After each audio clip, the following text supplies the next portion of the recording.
আসসালামু আলাইকুম। Sahara agro farm ম্যানেজারের পক্ষ থেকে সবাইকে স্বাগতম।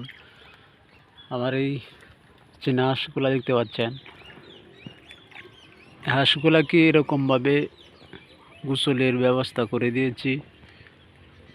এই যে দেখেন আপনারা, এরকম হাঁসকে গোসলের ব্যবস্থা করে দিলে হাঁস অনেক ভালো থাকে। চীনা হাঁস গরমের মধ্যে এভাবে যদি আপনারা গোসলের ব্যবস্থা করে দিতে পারেন, আর যদি লেবু দিয়ে শরবত বানিয়ে খাওয়াতে পারেন, তাহলে আপনাদের হাঁসগুলি গরমের মধ্যে ইনশাল্লাহ সুস্থ থাকবে। আমার এই হাঁসগুলি দেখতে পাচ্ছেন, এই যে হাঁসগুলি কীরকম আরামে এরা গোসল করতেছে। আপনারা এরকম একটি সারির মধ্যে গোসলের ব্যবস্থা করে দিবেন, তাহলে হাঁসগুলা অনেক সুস্থ থাকবে। এই হাঁসগুলা যখন ডিম পারে, এই ডিমগুলো আমি বাচ্চা ফোটাই। ইনকিউবেটর মেশিন, আমি একটা ছোট্ট ইনকিউবেটর মেশিন কিনেছি, বাচ্চাগুলো ফুটিয়ে থাকি, আপনাদেরকে দেখাবো।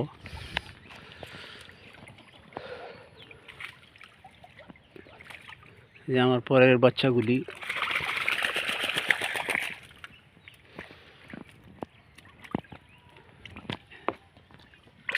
এরকম একটা আবদ্ধ জায়গায় নেট দিয়ে, বেড়া দিয়ে, উপর দিয়ে কোনো কিছু উপর দিয়ে বেড়া দিয়ে দিবেন, ছায়াযুক্ত স্থানে রাখবেন। আমার এই জায়গাটা রৌদ্র পড়ে, আপনারা চেষ্টা করবেন ছায়াযুক্ত জায়গায় রাখলে সবচেয়ে বেশি ভালো হয়।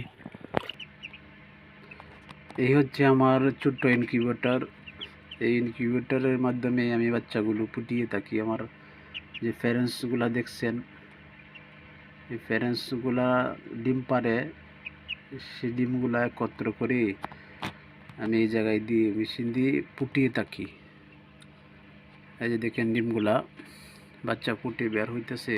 এই যে দেখেন বাচ্চা ফুটে বের হইতেছে, এই জায়গায় আমি রাখছি। বাচ্চাগুলি ফুটে বের হয়েছে, বাকিগুলি ফুটবে। আপনাদের যাদের চীনা হাঁসের বাচ্চার প্রয়োজন, তারা আমার স্ক্রিনে নাম্বার দেওয়া থাকবে, এই নাম্বারে আপনারা যোগাযোগ করবেন, তাহলে চীনা হাঁসের বাচ্চা আমি দিতে পারবো আপনাদেরকে।